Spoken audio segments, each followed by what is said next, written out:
अस्सलाम वालेकुम व्यूअर्स, मैं हूं शाकिर सोलंकी। व्यूअर्स, इमरान खान के सूबाई असेंबली से इस्तीफों के ऐलान के बाद पीटीआई के अंदर भी खलबली मची हुई है और हुकूमती जमातों के अंदर भी पीटीआई में खलबली इस हवाले से है कि पीटीआई के बहुत सारे अरकान इस्तीफा नहीं देना चाह रहे और पीटीआई इसमें भी परेशान है कि भाई ऑप्शंस क्या हैं हमारे पास, इस्तीफे या असेंबलियां तहलील की जाएं, फिर उसका मुतबादल क्या हो सकता है। काउंटर प्लान हुकूमत का जो है वो हुकूमत बना रही है, तो उसको भी देखा जा रहा है कि भाई हुकूमत, हम असेंबली तहलील करेंगे तो हुकूमत क्या करेगी, फिर हम इस्तीफे देंगे तो हुकूमत क्या करेगी। हमारा जो इस्तीफे देने का मकसद जो है पीटीआई का है, जो टारगेट है, वो तो है जनरल इलेक्शन की तरफ जाना, या असेंबलियां तहलील करने का मकसद भी जनरल इलेक्शन कराना है, आम इंतखाबात कराने हैं। क्या वो मकसद हासिल हो सकता है, नहीं हो सकता, इस हवाले से बताऊंगा कि पीटीआई के पास ऑप्शंस क्या हैं और हुकूमत काउंटर प्लान जो बना रही है उसके पास क्या है। आज नून लीग का वफ्द गया है आसिफ अली जरदारी के पास, 3 रुकनी वफ्द। अभी कुछ देर पहले राना सनाउल्लाह, सरदार अयाज सादिक और ख्वाजा सद रफीक, इन्होंने जरदारी हाउस पहुंच के मीटिंग की है, बड़ी तफसीली मुलाकात की है आसिफ अली जरदारी के साथ।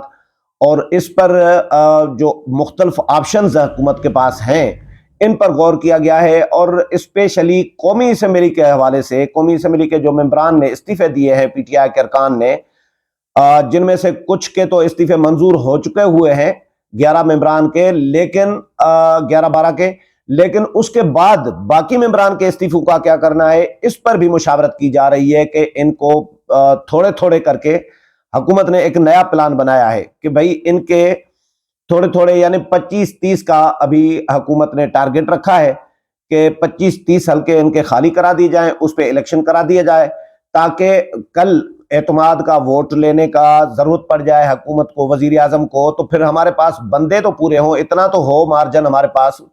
कुछ बंदे तो आ जाएंगे, 30 में से चले आधी निशस्तें पीटीआई ले जाए, फर्ज करें पीटीआई इलेक्शन लड़ती है तो, क्योंकि लड़ेगी, इमरान खान अभी लड़ा था, तो जो जो 11 हल्के थे इनमें से 9 में इमरान खान इलेक्शन लड़ा है। तो इस पे भी गौर किया जा रहा है कि कम से कम आधी निशस्तें हुकूमत के पास आ जाएंगी। एक टेस्टर भी होगा, टेस्ट केस होगा कि हुकूमत कितना, अभी अभी जो ज़िमनी इंतखाब होंगे, कितने पानी में है, कितने मार्जिन के साथ हुकूमत आती है, नहीं आती, जनरल इलेक्शन की तरफ जाने की पोजीशन में है, नहीं है, ये भी चेक हो जाएगा। और फिर कुछ निशस्तें भी मिल जाएंगी, बंदे पूरे हो जाएंगे। हुकूमत 2/3 के भी चक्कर में है कि भाई 2/3 भी आ सकता है, अगर दोबारा ज्यादा हल्के आ जाते हैं तो 2/3 भी हुकूमत को चाहिए होगा।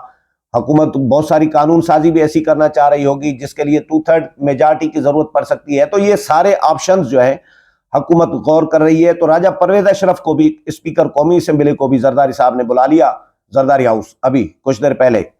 तो जिस वक्त ये मैं विला कर रहा हूं रिकॉर्ड, इस वक्त मीटिंग चल रही है राजा परवेज अशरफ की। नून लीग वाले चले गए मीटिंग करके जरदारी साहब के साथ, और अभी राजा परवेज अशरफ को इसलिए बुला लिया इस आसिफ अली जरदारी ने कि नून लीग ये चाह रही है, नून लीग इस पर मुशावरत कर रही है कि पीटीआई के 25 से 30 मेंबरान जो हैं कौमी असेंबली के, इनके इस्तीफे मंजूर करा के ज़िमनी इलेक्शन उन पे करा दिए जाएं, ताकि कुछ हल्के हमारे पास आ जाए। पीटीआई तो वैसे भी आएगी नहीं, कुछ पीटीआई भी ले सकती है सीटें, लेकिन उन्होंने असेंबली में आना नहीं है, तो हमारे तो बंदे पूरे हों। इस ऑप्शन पर भी गौर किया जा रहा है। और पंजाब और केपीके के हवाले से, यानी पहले तो 11 कौमी असेंबली के इस्तीफे मंजूर हुए थे, अब 11 से तादाद बढ़ाई जाएगी। ये हिकमत अमली, हुकूमत ने नई हिकमत अमली तय की है कि 25 से 30 मेंबरान के इस्तीफे मंजूर किए जाएं, फिर दूसरी किस्त में 25 से 30 मेंबरान के 2 महीने के बाद किए जाएं, इस तरह 2-2, 3-3 महीने के बाद करा करके, क्योंकि असेंबली की मुद्दत बढ़ाने पर भी गौर किया जा रहा है कि 1 साल, 6 महीने से 1 साल मुद्दत भी बढ़ाई जा सकती है असेंबली की, यह भी ऑप्शन हुकूमत के पास है। तो इसके अलावा सूबाई असेंबलियों के हवाले से, सूबाई असेंबलियों में पीटीआई इसमें परेशान है कि भाई अगर हमारे कुछ मेंबरान मुनहरफ हो जाते हैं, चाहे वोट न दें उधर, लेकिन अपोजिशन में बैठ जाएंगे, राजा रियाज की तरह, जिस तरह कौमी असेंबली में बैठे हैं नूर आलम खान की तरह, इस तरह फिर हमारा नुकसान है, पार्टी का नुकसान है, पार्टी टूट जाएगी, तकसीम हो जाएगी। इसमें पीटीआई भी परेशान है और फिर पीटीआई इसमें भी परेशान है कि फर्ज करें हम कौमी असम्बली तहलील, सूबाई असम्बलियां तहलील भी कर दें पंजाब और केपीके की, तो फिर तो अदालत से बहाल भी हो सकती हैं। अदालतों का भी कोई पता नहीं होता, बहाल भी हो सकती हैं। ये पीटीआई को जरूरी थोड़ी है कि हर फैसला पीटीआई के हक में आए, ये भी तो जरूरी नहीं होता। तो अब इस्टेब्लिशमेंट भी नहीं है, अदालतें भी अपने तौर पर, अदालतों पे अब तो वो प्रेशर नहीं है। वैसे अमूमन रहा है, माजी में ये परसेप्शन रही है कि अदालतें भी दबाव में रही है माजी में, लेकिन अब इस्टेब्लिशमेंट जब सियासत से ही पीछे हट गई है तो अदालतों पे भी यकीनन दबाव नहीं होगा इस्टेब्लिशमेंट का इस वक्त, इदारों का। तो अदालतें भी आजाद हैं और सुप्रीम कोर्ट का ताजा फैसला मौजूद है कौमी असेंबली के बहाली का, तो सूबाई असेंबलियां भी बहाल हो सकती हैं। तो पीटीआई फिर क्या करेगी? सूबाई असेंबलियां बहाल हो गई, पीटीआई का अगर असेंबलियां तोड़ने का फैसला अगर गैर आईनी करार हो जाता है तो फिर क्या होगा पीटीआई का? फिर आइन शिकनी की एक और इन पे दफा लगेगी, मुकदमा भी हो सकता है आगे चलकर। चार्जशीट जो तैयार हो रही है पीटीआई के खिलाफ, तो उसमें चार्जशीट में ये एक इजाफा होगा इल्जाम का कि सूबाई असेंबलियां भी इन्होंने गैर कानूनी, गैर आईनी तौर पर तोड़ी थी, तो ये अपने गले में तोक डालेंगे सूबाई असेंबलियां तोड़ने का। तो इसमें पीटीआई परेशान है। और इसके अलावा इस्तीफे, अगर इस्तीफे दिए जाते हैं तो फिर क्या होगा? फिर हुकूमत ये कह रही है और इलेक्शन कमीशन भी ये कह रही है कि फिर इलेक्शन हो सकते हैं ज़िमनी। जितने भी हल्के खाली होंगे पीटीआई के, सारे हल्कों पे में ज़िमनी इंतखाबात कराए जाएंगे, जनरल इलेक्शन नहीं होंगे। तो फिर क्या होगा? अब पीटीआई इसमें परेशान है, क्योंकि मैं पहले बता चुका हूं व्लॉग में कि इलेक्शन कमीशन यह कहता है कि चाहे सारी आधे से ज्यादा असेंबली खाली हो जाए, इस्तीफे हो जाए, मुस्तफी हो जाए, फिर भी जनरल इलेक्शन नहीं होंगे, फिर भी ज़िमनी इंतखाबात होंगे। चाहे 2 मेंबरान असेंबली में रह जाएं, बाकी सारे मुस्तफी हो जाए, फिर भी असेंबली न तहलील होगी न जनरल इलेक्शन होंगे। दोनों ऑप्शन नहीं है, कानून में कहीं नहीं लिखा हुआ, यह इलेक्शन कमीशन वजाहत कर चुका है। तो पीटीआई इसमें परेशान है कि भाई हमारा मकसद तो हासिल नहीं हो रहा, जिस मकसद के लिए हम हुकूमत को बहरान में डालना चाह रहे हैं, सियासी एक बहरान पैदा करना चाह रहे हैं ताकि हुकूमत मजबूर हो कि जनरल इलेक्शन कराए। भाई जनरल इलेक्शन कैसे, वक्त से पहले जवाज क्या है, मुझे यह समझ में नहीं आ रही। खान साहब की हुकूमत होती तो खान साहब इस तरह करते कि वक्त से पहले इलेक्शन कराते ना।